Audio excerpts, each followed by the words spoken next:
Nasagip ng mga tauhan ng Philippine Coast Guard ang 9 na crew members ng isang distress motor bangka sa Zamboanga del Norte. Nakilala ang mga nailigtas na sina Henry Burong, Diego Burong, Surafi Anapi, Benhar Luntian, Isa Musa, Aldamer Ali, Boy Sagile, Bader Barahim at maging Dalawis na puro taga Zamboanga at Magno Dalawis na puro taga Zamboanga. Agad din silang nakauwi matapos na ma-rescue.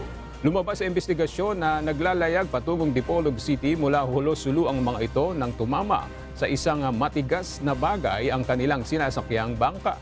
Dahil nasira ang isang bahagi ay pinasok ito ng tubig kaya bahagya itong tumagilid.